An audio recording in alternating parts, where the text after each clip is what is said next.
you want to build phonics for preschoolers into your everyday play provision so that your 2 and 3-year-olds can have hours of fun developing pre-phonics skills all day long, then this is the video for you. In this video, I'm going to be sharing how every preschooler's favourite, the home corner role play, can be adapted in 3 super simple ways to support phonics in preschool to achieve perfectly prepared preschoolers. And I'm going to be using everyday objects which save heaps of time so you can get started straight away. Hello, my name's Emma Spires, the Learning Lady. I'm an educational consultant, award-winning author, trainer and former early years inspector.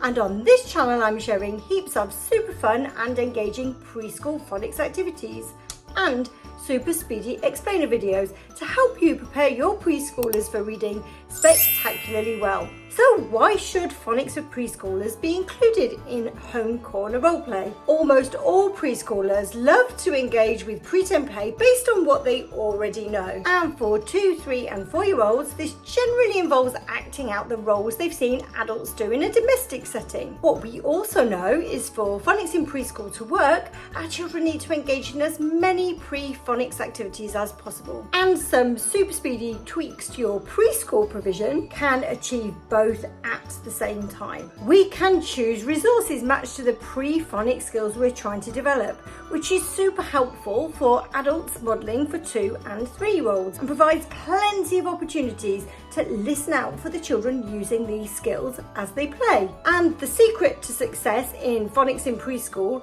is working out where to get started and which skills to work on first with your 2 and 3-year-olds. Here's the ultimate guide to get you started. It's my free pre-phonic assessment and progressions tool that instantly pinpoints the key pre-phonic steps you need to work on with your preschoolers so that your phonics in preschool is successfully matched to your children every single time. You can download it straight away from the description below. So now that you know which stage of phonics for preschool you need to get started with, here are 3 super simple additions to your home corner roleplay. Phonics preschool activities for children at stage 1 need to focus on listening, remembering and talking about everyday sound making objects. So intentional objects in your home corner will need to include authentic ways of making sounds. You could use a set of keys to jangle, a cereal packet that shakes, a packet that scrunches, a plastic lid that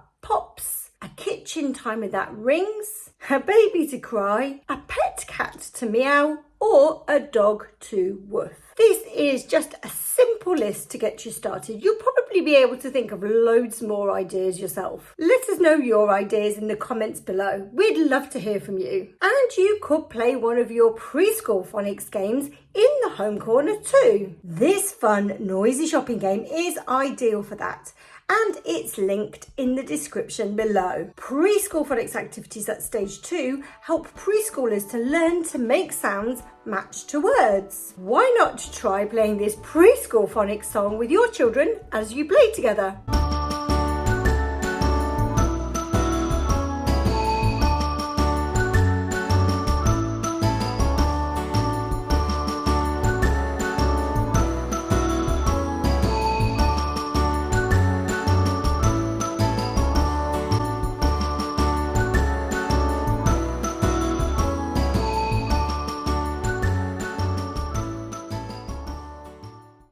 Again, there are loads of different versions of this that you can come up with yourself. So get creative and let us know in the comments below. Building on stages 1 and 2 of pre-phonic development, your preschoolers next need to hear, remember and make rhythms to develop an early awareness of syllables. Syllables are simply the number of beats that we hear in a word. If you're new to using pre-phonics activities that introduce a rhythmic awareness of syllables, then this super simple explainer video is a great starting point. So if your 2 and 3-year-olds are developing a sense of rhythm, the best place to start is by beginning to sort out things in your home corner into the correct number of syllables. For example, a pan, pan, a spoon, spoon, a cat, cat, a tin, tin, and a clock, clock are all 1-syllable words. A handbag, handbag, a dishcloth, dishcloth, shampoo, shampoo, and toothpaste, toothpaste are all 2-syllable words. And bubble bath, spaghetti, spaghetti, and a hairdryer, hairdryer are all 3-syllable words. Once you've collected a range of 1, 2 and 3-syllable objects, there's lots of things that you can do with them. You can sort the objects into the cupboards by the number of syllables, and you can play a really simple clapping game with your preschoolers too, where the children have to hunt for an item matched to a number of claps. Or you can use objects in the home corner to clap out patterns: cup, spoon, bowl, dishcloth, cup, spoon, bowl, dishcloth, or shampoo, toothpaste, shampoo, toothpaste. Or if this is a little bit too tricky for your little ones, you could turn over some of the pans and get some spoons in the home corner to tap and copy some simple patterns, starting simply, becoming more complicated as the children grow in confidence and can hear and remember the patterns more easily. So there you have it, some super simple ways to use your home corner role play for some more fun phonics for preschoolers. And I'll see you over on this video for some more pre-phonics fun.